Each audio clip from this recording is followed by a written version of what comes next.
Kabla ya taarifa hizi za ndani ambazo tunazileta moja kwa moja kutoka hapa Mbeya, Tanzania, naomba ikiwa wewe ni mgeni na unatazama kwa mara ya kwanza katika channel hii yetu ya Tanzania ITV, uchukue sekunde moja tu, bonyeza button ya subscribe, washa kengele ili kuendelea kupata taarifa hizi kemkem kila wakati. Cha muhimu cha kuzingatia unapoendelea kutazama hii kanda, bonyeza alama ya kidole, ukipenda like, ili tusonge mbele pamoja. Na kuna taarifa ambazo zimetufikia na uwezi kuamini. Hiyo jana siku ya Jumanne, makamu wa rais hapa Tanzania Emmanuel Nchimbi aliweza kujiuzulu mamlakani. Hiyo habari tuliweza kuiangazia hapa, lakini kuna taarifa za ndani tena zimetufikia katika meza yetu ya habari, uwezi kuamini. Sasa taarifa hizi zinadai kwamba Emmanuel Nchimbi aliweza kutekwa nyara, akalazimishwa kujiuzulu.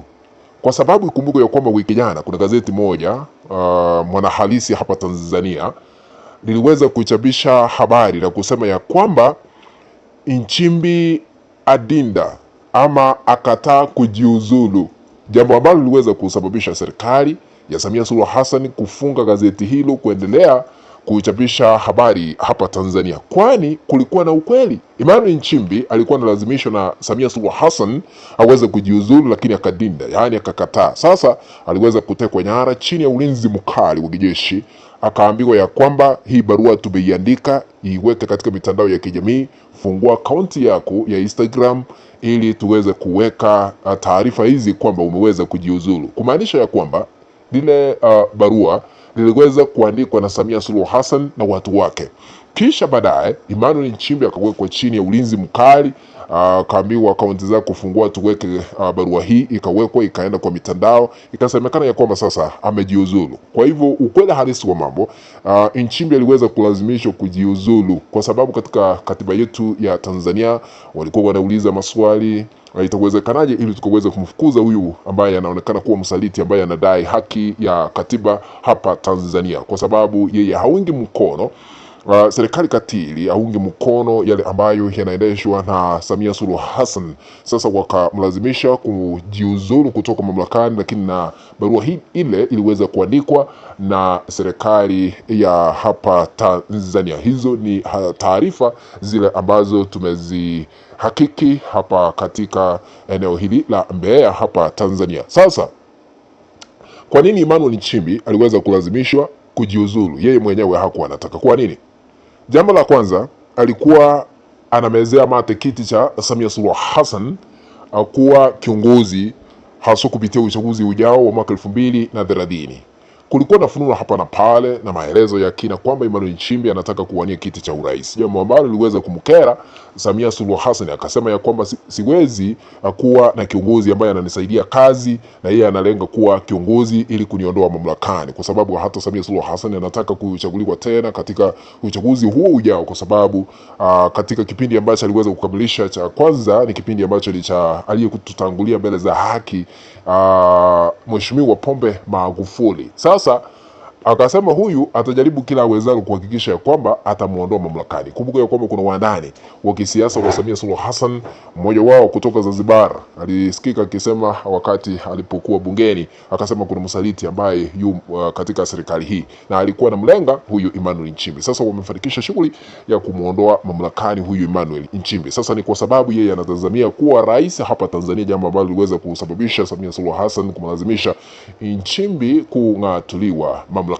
Jambo la pili, kulingana na taarifa zile za ndani ambazo zinaweza kuhakikisha ya kwamba Emmanuel Nchimbi aliweza kulazimishwa kujiuzulu, jambo la pili ni kwamba yeye anadai haki na katiba mpya kupitishwa hapa Tanzania kabla ya mwaka wa 2030. Unajua Emmanuel Nchimbi aliweza kusikika akisema ya kwamba kile ambacho atasema cha mwisho kisha baadaye aondoke, kama anaaga dunia tuseme for example, yeye angesema imefika wakati Tanzania inastahili kuwa na katiba mpya. Jambo hilo liliweza kumkera Samia Suluhu Hassan kwa sababu yeye hataki katiba mpya hapa Tanzania, yeye hataki katiba kabisa, jambo ambalo liweza kumkera na kuhakikisha kuweka mbinu mbadala kuhakikisha Nchimbi ameng'atuliwa mamlakani, ni kwa sababu yeye ya kusimama na haki. Jambo lingine la tatu, Emmanuel Nchimbi amesikika akisema ya kwamba kuna watu ambao wanapambikiziwa kesi za uongo, yani mtu anapelekwa gerezani, mtu anafungwa bila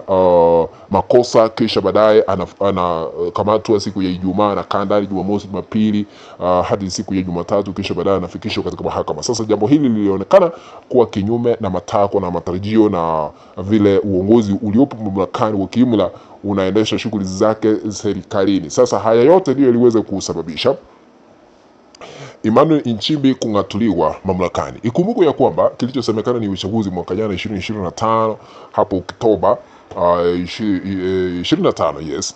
Na tuliona Samia Suluhu Hassan akijichagua yeye mwenyewe kwa asilimia 98 kulingana na zile taarifa ambazo tuliweza kuzipokea kupitia tume ya uchaguzi hapa Tanzania, jambo ambalo liweza kusababisha yeye ametangazwa kuwa rais mteule hapa Tanzania. Sasa kuna watu ambao wanajiuliza maswali, nani huenda atakuwa naibu rais ama atakuwa makamu wa rais hapa Tanzania? Kwa kusema ukweli, huyu Bashite, huyu Makonda ndiye alikuwa anatakiwa sana na Samia Suluhu Hassan, lakini kwa sababu ya Jakaya Mrisho Kikwete ndiye aliweza kupendekeza jina la Emmanuel Nchimbi kuingia mamlakani ama kumsaidia Samia Suluhu Hassan, kwa sababu nusura nyimwe tikiti ya chama cha CCM, chama cha Mapinduzi, lakini Jakaya Mrisho Kikwete akapeana jina la huyu jamaa ambaye anaitwa Emmanuel Nchimbi kwa sababu yeye ni Mkatoliki, si unaelewa tu, lakini sasa akapewa hiyo tikiti ya chama cha CCM. Sasa Samia Suluhu Hassan alikuwa anamtaka huyu Bashite Makonda ambaye ni waziri wa habari sasa hivi, huenda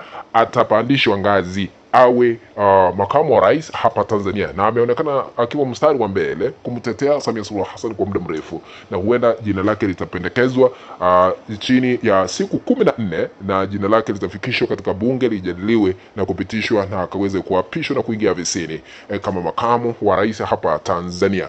Sasa unajua kuna mahali walimkosea huyu Emmanuel Nchimbi, wakaandika kwa ile barua tuliweza kupitia jana, wakasema ya kwamba yeye amestaafu kutoka siasa. Unajua hili ni jambo mbaya sana. Sasa wanamstaafisha, wanataka astaafu kabisa kutoka kwa siasa ili asije akawania kiti cha urais mwaka 2030, akaweka ulinzi mkali.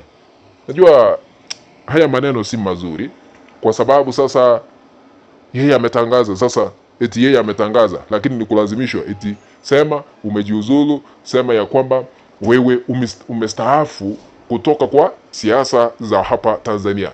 Lakini lengo lao lilikuwa lile la kusema ya kwamba yeye hawani kiti cha urais ifikapo mwaka 2030, jambo ambalo liliweza kuadhabisha wengi, haswa wa Tanzania wakijiuliza maswali hapa na pale, wakisema ya kwamba haiwezekani. Lakini ni mbinu ambayo iliweza kutafutwa tu na Samia Suluhu Hassan ambaye ni rais wa hapa Tanzania. Lakini unajua kila jambo lina mwanzo na mwisho wake. Tutasubiri tuone ni kipi ambacho kitaamuliwa hapa Tanzania na siasa zote za hapa Tanzania. Kufikia hapo ndipo nahitimisha yale ambayo yametufikia katika meza yetu ya habari. Tutaendelea kujulisha, lakini ikiwa hauja subscribe, chukua sekunde moja tu ya mwisho, bonyeza button ya subscribe kwa kengele ili kuendelea kupata taarifa hizi kemkem kila wakati. Na kwaheri kwa sasa.